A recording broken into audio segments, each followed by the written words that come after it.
can't be up like that. Willie, no. Hey everybody, it's Deborah and it's time for, hey everybody, it's that time again. It's time for Diary of a Physicist Farmgal. My name is Deborah and I'm coming to you from here on my family farm in the foothills of the Arkansas Ozarks, where I like to do all the crafts. I knit, I crochet, I sew, I quilt, I make baskets, I make jewelry, I do needlework. I'll try any craft once and twice if I like it, although there's not been a whole lot of crafting of that nature going on here lately. And it's been a minute since I talked to y'all. I am also a university professor. I have a PhD in astrophysics, and I teach classes to physics majors, to general education majors, and everybody in between. I am also a third-generation family farmer. I raise grass-fed beef cattle. I raise horses. I have a flock of heritage poultry and rabbits, and I have a retirement herd of miniature horses, miniature donkeys, a miniature mule named Pumpkin who thinks she rules the roost, and Princess Penny, the potbelly pig, protector of the poultry, who has been very handy this past week. And as you can tell from my extremely nosy little co-host here, Willie, I am a fur-kid mom to 15 dogs, 8 indoor cats, and an undetermined number of outside barn cats, and that will be explained momentarily. So if any of all of that sounds interesting to you, I encourage you to come along and join me for Diary of a Physicist Farmgal. Although I will warn you, there is not going to be any handicraft content this week. It is going to be science and farm updates. So if that's what you're here for, I apologize, but I have not touched a crafty item since about my birthday, which was July 2nd. So there will not be much crafty content this week. But there will be lots of canning and farming info. So if that interests you, hang out. Okay, well, we're going to move on.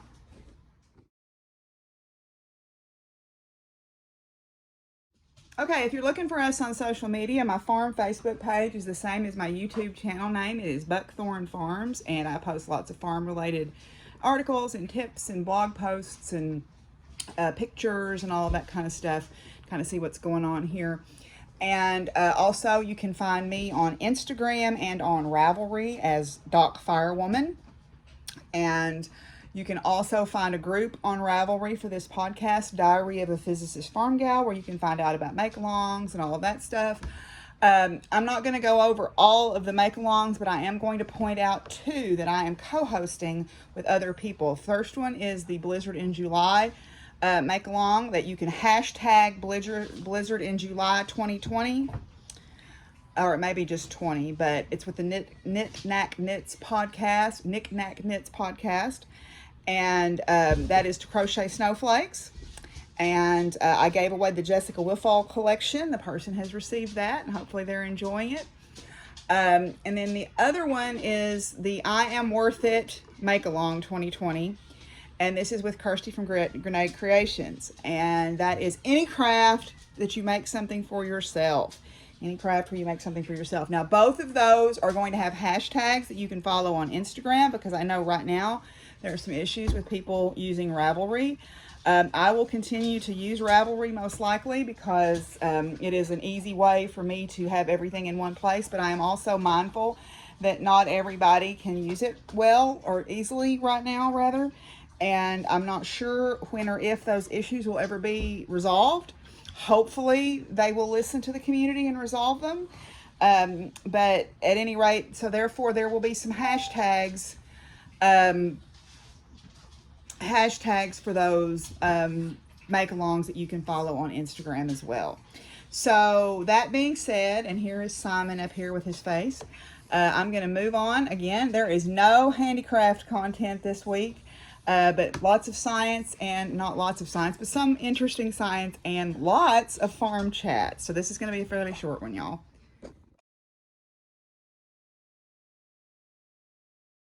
Willie? Seriously? Now, I do have some acquisitions, but I'm going to hold off on showing those. I received many wonderful birthday cards and surprised gifts and wonderful things for my birthday, which was July the 2nd. So everybody who sent me well wishes or sent me little gifts or big gifts, or, you know, that thought of me, I am so grateful for that. So I don't have any acquisitions that I'm going to show this week. All right, so in science chat, there's one thing that I'm going to talk about, and that is Comet Neowise, because for the next few days, it will be visible to most everyone in the northern hemisphere. It is currently, I believe, it's going to be at its closest approach to the Earth, I think on the 21st or the 22nd, which is Monday and Tuesday. And you can see it if you have relatively dark skies and a clear view of the northwest. It was, for me last night, it was almost due northwest, below the Big Dipper, and at about an hour after sunset, it was about maybe 40 degrees above the horizon or so. I'm going to post a map link where you can look, and I'll try to put a picture in here that kind of shows where in the sky that you need to look for Comet Neowise. It is a periodic comet. It has a period of about 6,000 or so years. Periodic comets are on long elliptical orbits. Some of them are long and some of them are short. Like Halley's is fairly short because it comes back every 76 years.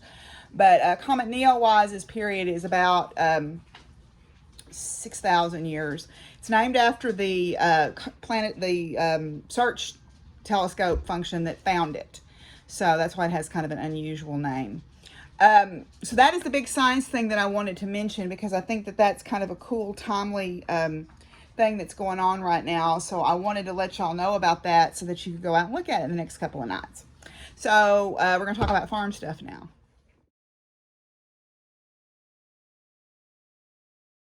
Okay, so on the farm, there's been a lot going on. That's where most of my energy has been directed the past month, because I guess it's been about a month since I recorded a podcast. After my birthday, I just kind of bottomed out, and I didn't do much of anything except do what I absolutely had to do to take care of my animals. And I did a little bit of canning, but mostly just took care of my animals and slept and read a lot. We were off from the barn for a week for the 4th of July interval, and I just kind of crashed. Took me a little while to recover from that. I don't think I was drinking enough water, and I think that affected me adversely, so I have really tried to make sure that I drink more water.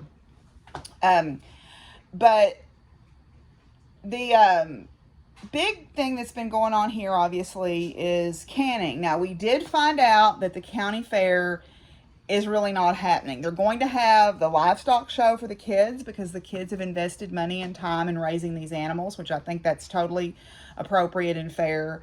But there will be no carnival and there will be no exhibits.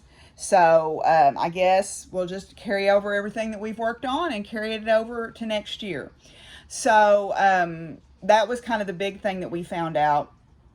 I have been canning like a crazy person, and I have put together a little video tour of my canning stuff, so I will put that in at the end of this video.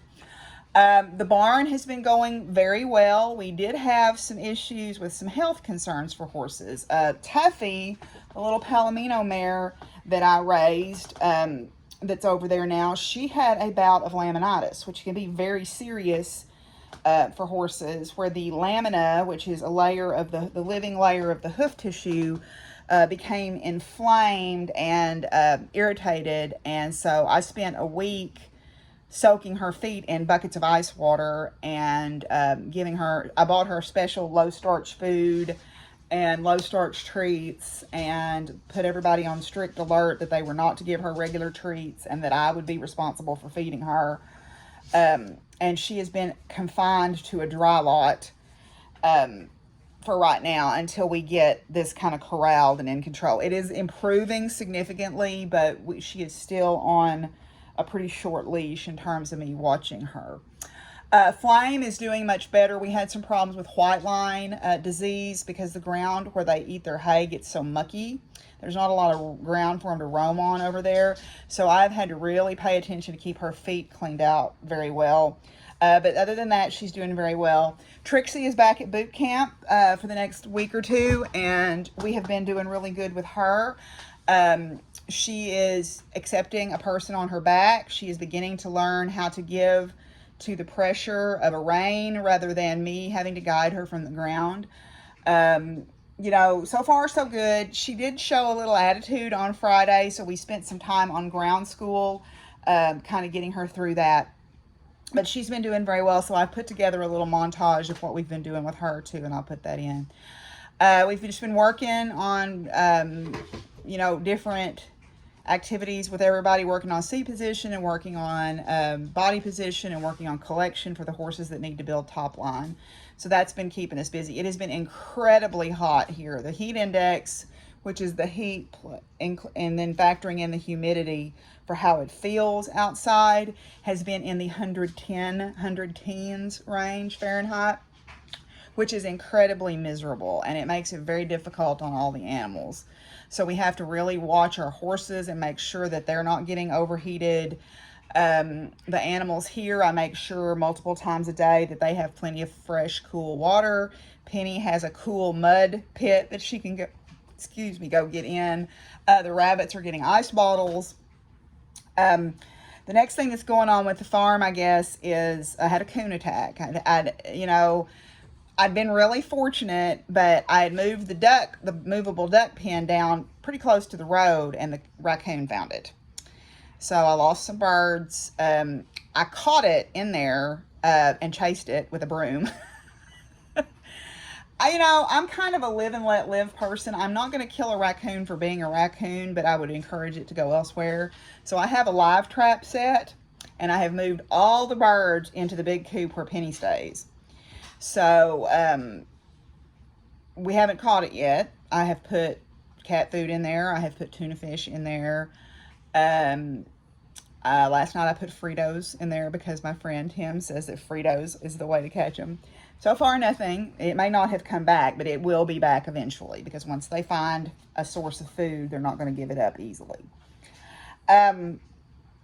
So yeah, that's kind of been what's going on here. I'm still trying to do some straightening up and cleaning up and everything. I'm trying to stay up with the garden. I've done pretty well, although the squash bugs are starting to kind of get ahead of me a little bit. The period of time where I just kind of bottomed out, I didn't stay up on them, and they kind of got ahead of me, and I lost a couple of squash plants, but I've managed to control them again now. Right now, it is incredibly dry. We need rain so bad here right now. We had about half an inch a couple of days ago, and that's the first significant rain that we've had in probably 3 weeks, and it's getting very dry, which is mildly concerning. I did call and get a processing appointment, but not until May of next year. So with the COVID virus, I guess everybody's decided they want to raise a beef or a hog, and which that's great, whatever. But that put me in a pinch about finding out about when to get one processed. But I do have several customers who are willing to wait that long, which is wonderful. So I guess that's pretty much what's going on the farm. I will show y'all real quick something that I've been working on, and let me go grab it and I'll bring it right back. Okay, so I shed a little light on the subject too while I was at. I was looking for my mother's cookbooks. She had a set of the Home Economics Teachers of America's best recipe cookbooks from like the 1950s. And there was a recipe in there for cucumber cooler. There was three recipe books. There was a meats one, there was a dessert one, and then there was salads and appetizers or something like that. And in the salads and appetizers one was a recipe for basically cucumber salad. And I thought that would be something nice and refreshing to have in the refrigerator for these hot days when you come in and you want something to eat with your lunch, like a little bit of a side dish to eat with your lunch. So I was looking through that, and then I found this cookbook also. This was one of my mom's. This is the 1959 edition of Farm Journal's Country Cookbook. And some of the stuff that's in it, it's like, but some of it's interesting. A lot of it is for the pressure pots that they used to make or used to have, which is like Instapots now.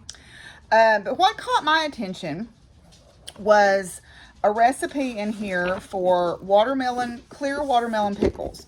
So watermelon rind pickles. I'd seen those before. I was like, oh, that's interesting. And I love watermelon. I usually buy at least 1 or 2 really big ones from the little man that runs the corner produce stand. And so I had just bought a really large, like a Diamondback watermelon. So I thought, well, I'm gonna try to make these because the process was intriguing to me because it is a 14-day process where basically you're fermenting the pickles, you're fermenting the rind to make these crispy, translucent pickles.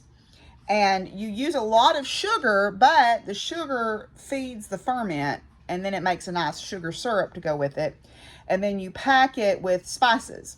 So I started the process. It took a little longer than 14 days because I missed a couple of days, but it said that was okay. It was the gradual addition of the sugar that made the difference. So yeah, so I have finished them. This is a jar of them, okay? You can see in there the watermelon rind segments. To kind of turn it where you can maybe make them out a little bit. But they're in the sugar syrup. It was a sugar and apple cider vinegar. And then in the jar with them is a stick of cinnamon and like 4 whole cloves. They are very crispy. They are very flavorful. They have a watermelon flavor to them. So I'm like, hey, that's kind of neat. So it was a neat process to have to do that.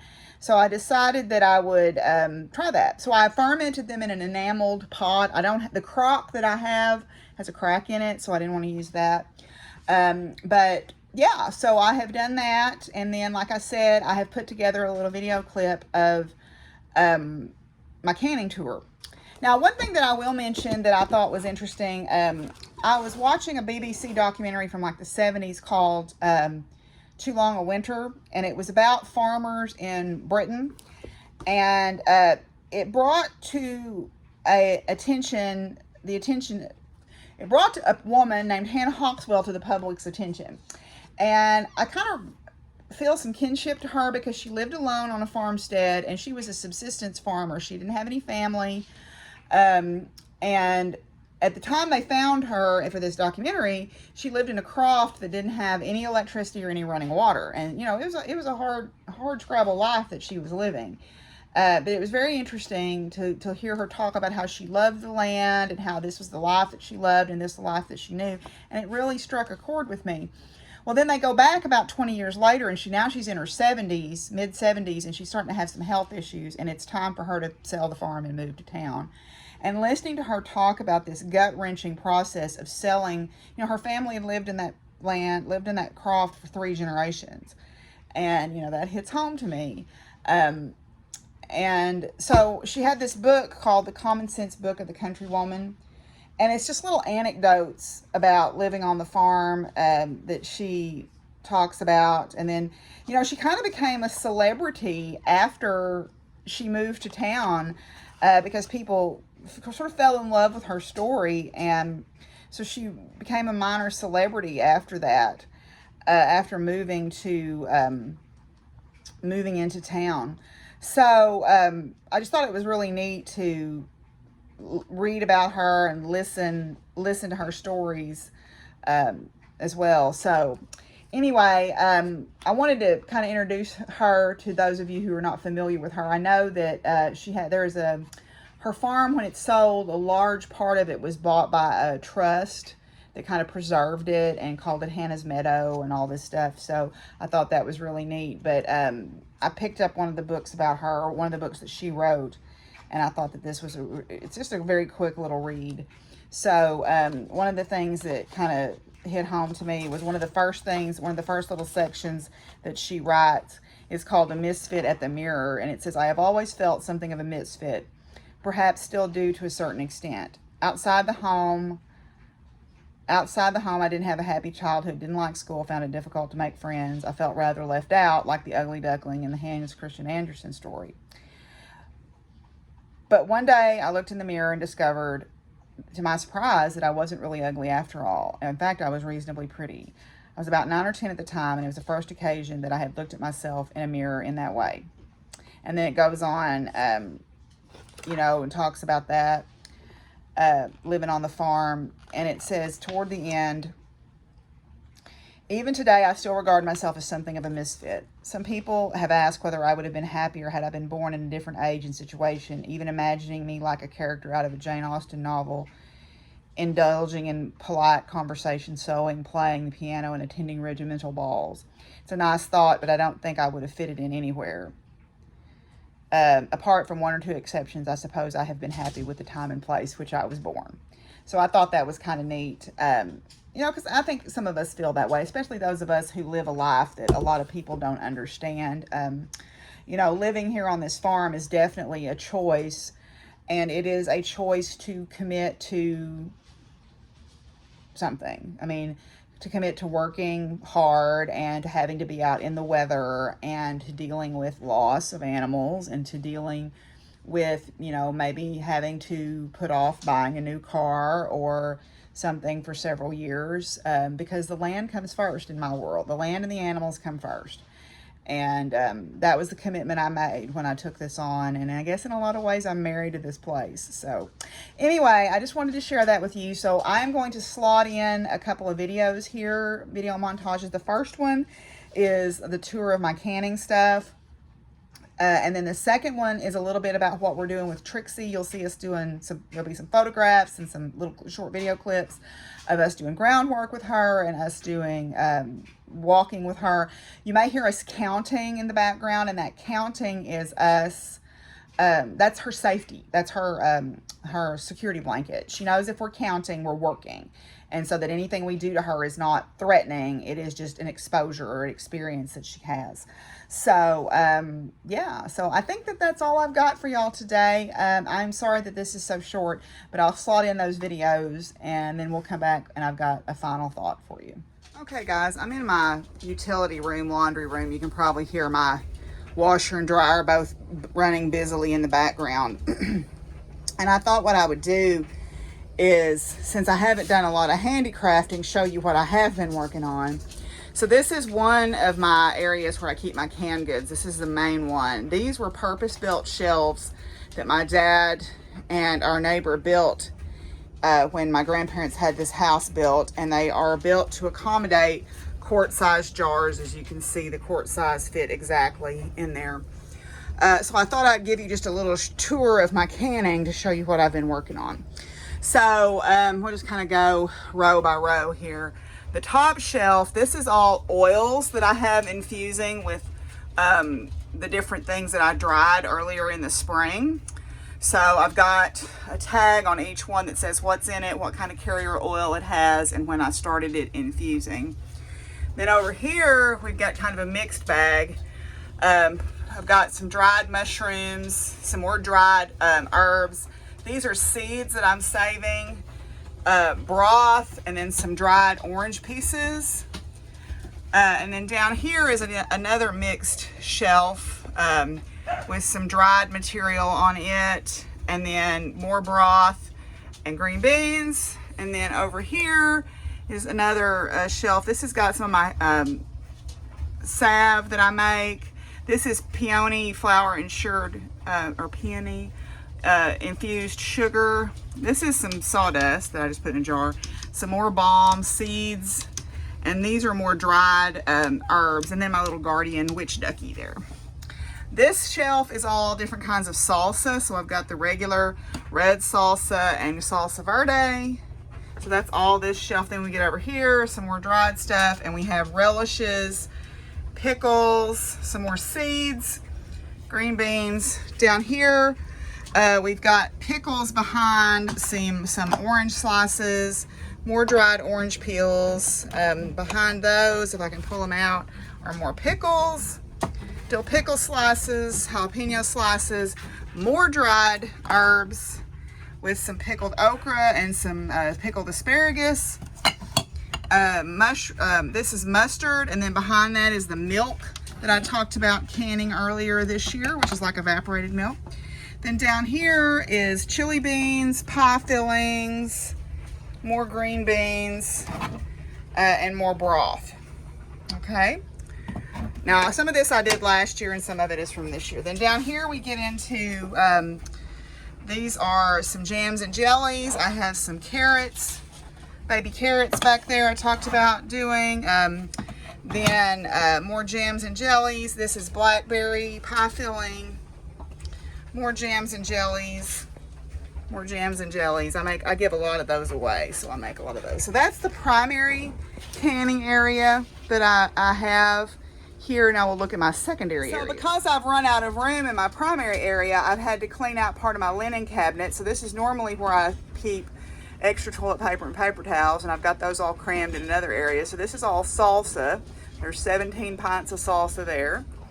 And then over here is green beans, corn, pickles, pickled beets, all that kind of stuff is there. I just finished these last night and I haven't had a chance to label them. These are the 14-day fermented watermelon rind pickles that I found in the Old Farm Journal cookbook.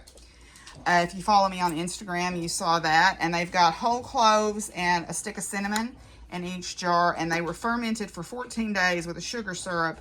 And then I canned them up. So that I just finished those. Now in my spice cabinet right now, I have residing some infusing vinegars. So this is a dill, lemon, garlic vinegar. This is a hot pepper vinegar. This is lemon thyme with lemon slices. And then this is lemon balm, so citrusy vinegars. And then over here in this side of the spice cabinet, which I need to wipe out, the shelf paper's getting old, is some more infusing. And then because I'm out of room again, I have cleaned out the cabinet where I keep my dishware and organized it a little bit better. So now I've got more room. So this is broth, more pickles, salsa verde, more pickle slices. And then over on this side is dill relish and an errant jar of salsa. So this is sweet, this is dill relish, and then there's some sweet relish in there too.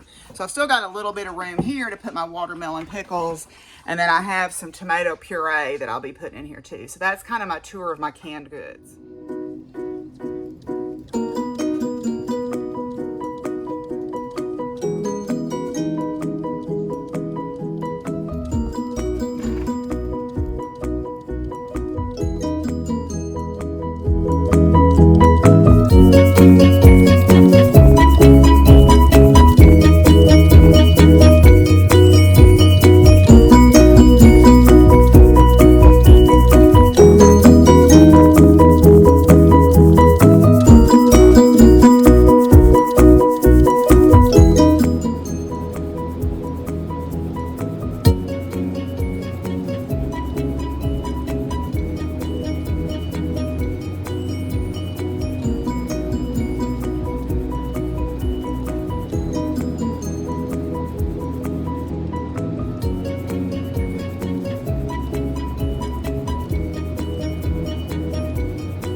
Well, before the final thought, here's number 15. This is Teddy. He was left in my driveway.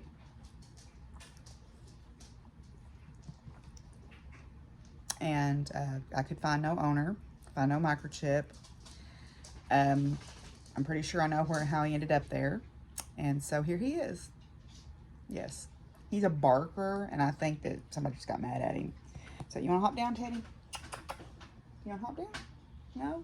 Okay, you can sit up here instead of Willie this week. Y'all don't mind that, do you? Okay, so what I wanted to do was have a little reading. This is just a little thing that I saw. I think it was on Facebook. And it's by Elena Mikhalkova. And I think it's a good thing for those of us, and it helped me when I was kind of stuck and hit that bottoming out place. I think a lot of us right now, we live in very uncertain times, particularly those of us trying to figure out, are we going back to school? Are we not going back to school? How is this going to work? And how are we going to move forward with this? So I'm going to read this. I'm going to share this with you. It says, my grandmother once gave me a tip. In difficult times, you move forward in small steps. Do what you have to do, but little by little. Don't think about the future or what may happen tomorrow.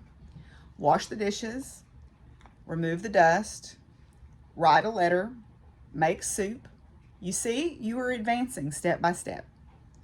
Rest a little, praise yourself, take another step, then another.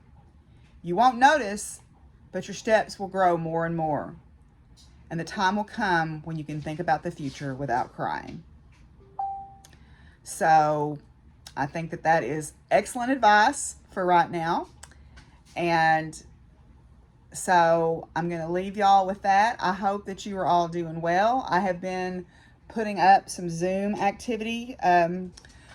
I think they're going to make us start using passwords on Zoom. So if you are on Instagram, you can contact me for the password, or if I put up a post saying there'll be a crafting meetup, I will include the password.